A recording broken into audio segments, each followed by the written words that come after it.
আসসালামু আলাইকুম ওয়া রাহমাতুল্লাহি ওয়া বারাকাতুহু। কেমন আছো সবাই? আলহামদুলিল্লাহ ভালো। আরবিতে এমন কিছু শব্দ আছে যেগুলো যদি তোমরা মুখস্থ করতে পারো, আত্মস্থ করতে পারো, তাহলে তোমাদের কোনো বাক্য তৈরি করতে, আরবিতে কোনো কিছু বলতে খুবই ইজি হবে, অনেক সহজ হবে। তো সবাই বোর্ডে দেখতে পাচ্ছ আমি কিছু শব্দ যেগুলো সচরাচর ব্যবহার হয়ে থাকে আমাদের বাক্য তৈরি করার ক্ষেত্রে, সব জায়গায় এই শব্দগুলো ব্যবহার বেশি হয়। সেজন্য আমরা আজকে এগুলো শিখবো। সবাই রেডি তো? সবাই শেখার জন্য প্রস্তুত আছো তোমরা? বলো সবাই। আল কিতাবু বইটি, আল কিতাবু বইটি, হাযাল কিতাবু এই বইটি, হাযাল কিতাবু এই বইটি, যালিকাল কিতাবু ওই বইটি, যালিকাল কিতাবু ওই বইটি। আরেকটু দ্রুত বলবা। আল কিতাবু বইটি, হাযাল কিতাবু এই বইটি, যালিকাল কিতাবু ওই বইটি, আল কিতাবানে বই দুটি, আল কিতাবানে বই দুটি, হাযানিল কিতাবানে এই বই দুটি,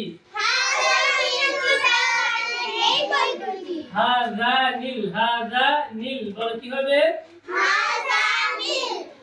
হাযানিল কিতাবানে এই বই দুটি,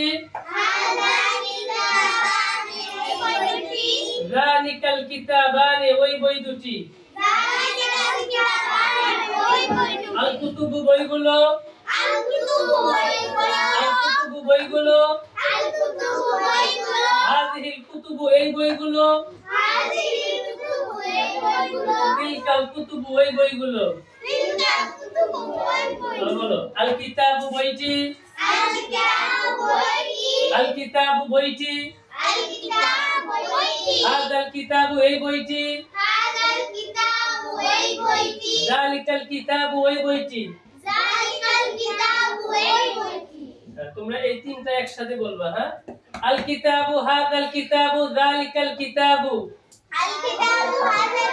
অর্থ বলো, তোমরা শুধু অর্থ বলো। আল কিতাবু, হাযাল কিতাবু, যালিকাল কিতাবু। আবার বলো। আল কিতাবু, হাযাল কিতাবু, যালিকাল কিতাবু। আল কিতাবানে বই দুটি, আল কিতাবানে বই দুটি, হাযানিল কিতাবানে এই বই দুটি, হাযানিল কিতাবানে এই বই দুটি, যালিকাল কিতাবানে ওই বই দুটি। কিন্তু যালিকা হবে না, যালিকাল কি হবে? নুন জেরনি, এটা কি নুন জেরনি কাফলাম জবর কাল। যালিকাল কিতাবানে ওই বই দুটি, আল কুতুবু বইগুলো, হাযিহিল কুতুবু এই বইগুলো, তিলকাল কুতুবু ওই বইগুলো। তোমরা বাসায় এই শব্দগুলো আর কি বারবার প্র্যাকটিস করবা। যদি তোমরা সুন্দরভাবে মুখস্থ করতে পারো তাহলে দেখবা যে তোমাদের বাক্য তৈরির ক্ষেত্রে এবং কোনো কিছু বলার ক্ষেত্রে খুব সহজ হবে। আসসালামু আলাইকুম।